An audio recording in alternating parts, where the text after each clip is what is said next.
Hello and welcome. Thank you very much for joining me today on my pre-match show at Liverpool versus Southampton. Come Friday night, it'll be a very difficult task facing Liverpool against a St Mary's side anyway. Hopefully we do get all 3 points anyway. We especially on a Friday night, we want to get the points on the board, and that is the most important as well. And everyone, make sure if you're in the live stream, if you're in the video after as well, make sure you do get involved in the comment section below as well. You're absolute legends. Hopefully you've all had a lovely Thursday night anyway. Let me know where you'll be watching a game at your mates in the pub. If you're going to be going to the game as well, let us all know. All right, Spectre mate. All right, Paul. All right, Lewis, Joshua, everyone. How you all doing, everyone? Hopefully you're having a lovely night as well. But let's get started. Really, we're going to talk about pre-match. LFC Spectre, quickly on the score prediction. I'm expecting a 3-0 win. All right, Paul, mate. Yeah, how you doing, everyone? Welcome. It's amazing and it's mad that we're going to be playing on a Friday night. Hopefully a win. James has said as well, Jay, I'm hoping for all 3 points, mate. Even if it is a 1-0, I think we'll all be very happy.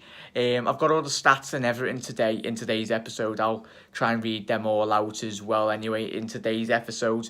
Try and not make it as long as possible, but I will be engaging with every single one of yous. So make sure you do get your comments in, and I will be reading them out in today's episode. But okay, so Jack, I told Josh about the channel. Nice one, Lewis, mate. Thank you very much. This is from Joshua, just before we get into the stats about Southampton coming up on Friday night. Is Virgil van Dijk all good, Jack? He had a bandage on his ankle. Joshua, from what I've seen from the press conferences and everything, touch wood, hopefully everything is okay in regards to Virgil van Dijk. I don't think there'll be a lot keeping him out prior to the match anyway. So it's big Virgil. He will be fine anyway. Regardless if he is out, Jay or Paul and everyone, I think we've got very much enough cover really to no discredit to Southampton, but very much Joel Matip and Dejan Lovren as much. He's a very, very good footballer, Dejan Lovren. No discredit to the Croatian anyway, but definitely, mate, I've seen, not on heard, not on anyway, so that's all good. Josh, mate. So 2-0 win, I think, Mane and Firmino. That's from Joaquin Peppa Pig. Nice one, mate. We play Huddersfield on a Friday night as well. Jay, what are your thoughts prior to, obviously, he is happy to watch Liverpool playing a Friday night? It's very different, and it's very much obviously orchestrated by the Sky and the television companies. Would you much rather it be on the weekend, or is it easier for everyone to view on a Friday night? I think it'd be very good it's a lot more accessible. I think everyone's finished work on a Friday, sit down, and a lot more people are able to view the match on a Friday. Let me know your thoughts on that, everyone. I reckon Lewis has went with a 3-0. Everyone, make sure you do get your score predictions in. I reckon we will win 3-0. That's from Lewis. Thank you very much, mate. William Weeks, you'll never walk alone. Yes, mate. Paul has mentioned, I'm praying for a win. I'll take any kind of win, Paul. Definitely, mate. Even if it's another own goal, we'll be happy with that. Like it was last week. Saints have improved under the new manager, but we are too good for them, Paul Lee. Nice one, mate. Obviously, the ex-RB Leipzig manager, Ralph, he's very experienced in the Bundesliga. I think his football will be very much well known by Jurgen Klopp, especially now and his technical staff in the Bundesliga. They'll all know what his game is anyway. But I just look at Southampton's fixtures and the form guide. Southampton currently sit 5 points off the relegation's zone. Cardiff in 18th on 28 points, and Southampton are in 16th, level on points with Burnley on 33 points. Southampton have come off the back of 2 wins. That was against, obviously, Brighton, and then the big one, it was against Tottenham Hotspur as well. So that's and they won Arsenal early on in the season as well. So we're not going to be taking Southampton for granted. I think that very much we're all knowledgeable fans anyway. The whole fan base is, regardless of whatever win it is. I mentioned in the title, everyone, We've got to be patient. We definitely have to be patient, everyone. I think it's going to be a match, even if it's 0-0 half time. We can get at the blocks, as realist enemies just said, then bury them early, quick. I'm hoping that is the case, mate. We get out the blocks, but I think Southampton will very much definitely not come out at Liverpool. I think everyone let me know your thoughts, the way in which Southampton will approach the game and trying to combat against a very solid Liverpool team. They could sit and weather the attack. That's what I think Liverpool's game plan, Southampton's game plan would be very much soaking up the pressure and hoping to hit Liverpool on the counter-attack. Obviously, Danny Ings won't be playing. He's a big miss for the Saints anyway. I think I've got the leading goal scorers for Southampton. Danny Ings is the leading goal scorer for Southampton. He's currently on 7 in the Premier League, with James Ward-Prowse is second with 6 goals, and Højbjerg, the central midfielder, he is third in the goal-scoring charts in the Premier League this season with 4. The assist king for Southampton, which is quite surprising. It's not surprising, but you look at it, it's Nathan Redmond. He's currently the top of the assists in the Premier League. He has got 3 assists, with Matt Taggart. He's got 3 assists as well. And Cedric Soares, obviously the right back who went out. I think he's went out on loan in Portugal or somewhere. He's moved away, but that just shows how lacking in creativity Southampton have been. Højbjerg is very much instrumental in their ability to play in and around from Liverpool. So if Liverpool want to try and get on the ball, I think it's very much a player. Højbjerg is who we need to close down and stop. And Nathan Redmond and Romelu, all 3 of them are the highest passers in the Premier League for Southampton. And then the shots, Nathan Edmonds has registered 53 shots in the Premier League, the most for Southampton this season. And then tackles, the big absolute machine that is Romelu, the Spanish international, the ex-Chelsea man anyway. He's registered 69 tackles, and Højbjerg has registered to a close second with 55 in the Premier League. So everyone, let me know your thoughts on that. I'll get to your comments now as well.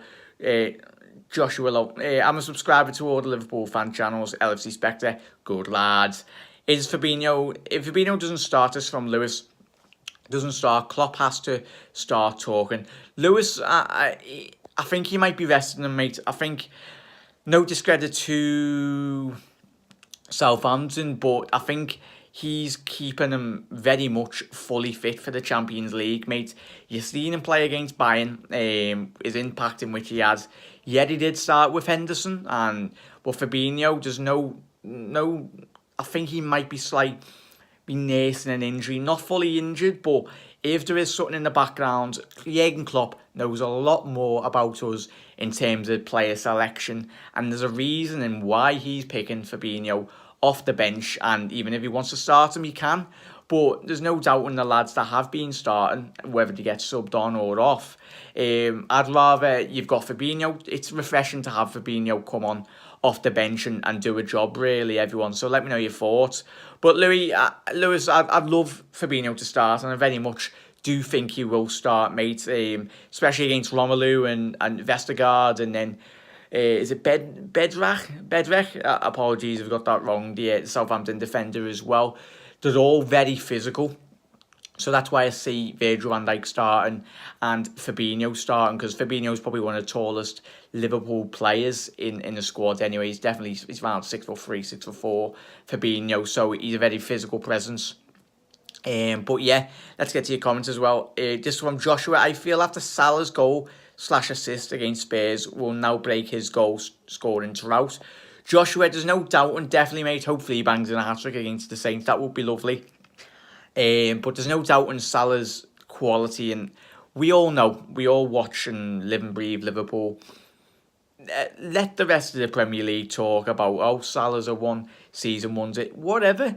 We're watching Mohamed Salah put in an absolute shift for this football club. Yeah, he might not be getting on the score sheet, but we watch Salah game in, game out. Yeah, he doesn't have the best game, but it's that stuff he does off the ball which is the most important. He's very much occupying 2 defenders every single game. He's allowing Fabinho to get more space. He's allowing Sadio Mane to create a lot more space as well. All three of them create the space for each other, and it's very much all the managers in the Premier League will be very silly to allow Mohamed Salah to have as much space that he did last season. Salah sometimes getting marshalled out of the game very much. There's nothing he can do when he's got about 5, 6, 10 players on him. It's up to the other players in the midfield to chip in with goals and the other forward lads to very much get on this. But as soon as he does score, mate, and very much all of us will agree, when he scores that 50th goal, breaks his duck, it'll continue to score, mate. My personal midfield, this is from LSG Spectre. I will play tomorrow night. Fabinho, Gini and Adam Lallana. That's a very interesting midfield, mate. Definitely. I think for me, LSG Spectre, and everyone let me know your thoughts, I would go with Fabinho, James Milner, and obviously Fabinho, Jimmy Milner, and Gini in the midfield. That's who my personal three would be. But everyone, let me know your thoughts. Will he go with Henderson? Might he? Hopefully, I don't think it's a bit too early to very much start Alex Oxlade-Chamberlain. I don't think he will be getting risked this early on in the season. Everyone, let me know your thoughts on that. But I don't think the Ox will be starting. Be very surprised. Klopp might surprise us with seeing him on the bench. You never know, but hopefully we'll see where that comes on anyway. But nice one, everyone. Fab, Gini and Milner. That's from TY808. Thank you very much, mate. I think that's what my personal midfield would go with, mate.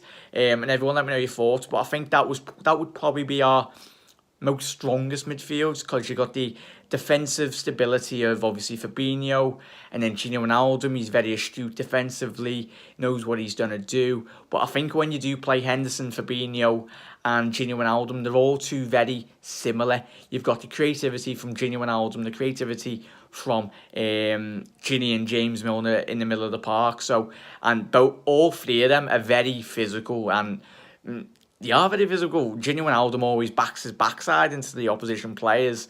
He's like Jan Molby used to do, or I never used to watch him, but my dad always used to say the ability of Jan Molby to very much shield off players in and around his vicinity. Really, it was so good, and for someone that was not the tallest of players, but he was very much great at shielding himself.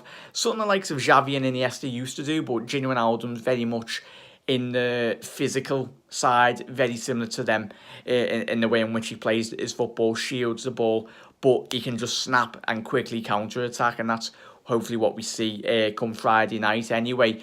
But I'm going to go with a 2-1-0 win, everyone. Let me know your thoughts just before we do finish off the live stream. Don't underestimate them, Lewis. That's very much what I want to echo. And we all know, we've already watched Liverpool so many years, and every single time. If there's a fan base that are very clever in terms of with football, as much as the media and everything likes to say about Liverpool fans, we are very clever. We do respect a lot of teams, but as I've said before, Southampton won against Spurs a couple of weeks ago, 2-1. Beat Arsenal 3-2 as well with Danny Ings, but I think we'll see a very dominant, dogged display by Southampton. You've got a lot of quality players.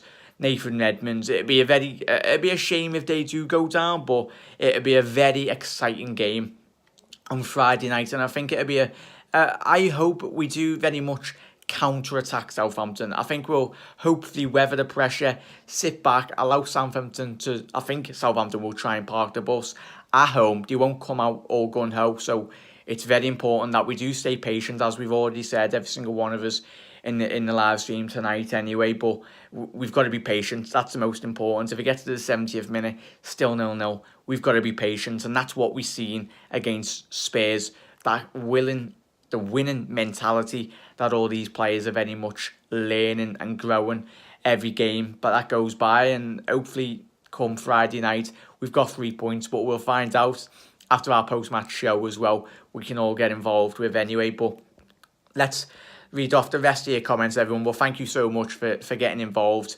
As I said, me overlays and everything will be getting sorted very soon. my computer's on its way, so that'd be great. Hopefully upgrade the channel as well, be great to see.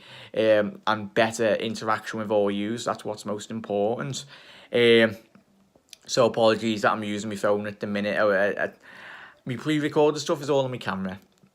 But where is Shaqiri? This is from LFC Spectre. Shaqiri's there, mate. I think there's going to be moments in this season. There's still a long way to go. LFC Spectre, I think we can all agree. When Shaqiri is needed, he will get called upon. And if it's that last 10 minutes of the Champions League against Porto, he comes on and scores a winner. Last 10 minutes against Southampton, he can be the difference maker. And it's refreshing. Yet we want to see Shaqiri. Yet we want to see Fabinho start every single game. It's great that we've got these players that are not getting in our starting 11. I'd rather we had these players off the bench than not had them at all. Yeah, it's frustrating that we don't, all Shaqiri and Fabinho, there's only 11 players that can start each week and they all can't start. So there's going to be players that do miss out and players that do start. But it's refreshing that we do have the competitive edge in the squad and the ability and the quality, really, come Friday night. But I'm going for 2-0, everyone. But as expected, I do hope Shaqiri does start, mate. But I think that when he does get called upon, he will do the job, mate. Has anyone ever seen the Joker trailer? Yeah, I've seen the Joker trailer, mate. I expect just a little side note anyway. It looks very good if you're a DC fan. But yeah, everyone, hopefully you have a lovely rest of your Thursday night. I will see you tomorrow for the post-match show as well. But I tell you what, I cannot wait for this. And hopefully the Reds do pick up 3 points. But I will see you tomorrow for another episode as well. I'll do an LFC news show prior before kick-off anyway. So we'll be definitely getting that out for you probably around about 4-5 p.m. anyway. Just before the game anyway. But everyone, have a quality rest of your night. And thank you as always. Thank you so much for everyone for the support. I'm dropping a like on the video. You're absolute legends. You never walk alone, Reds. Have a quality rest of your night. And I will see you tomorrow. Come on, Liverpool.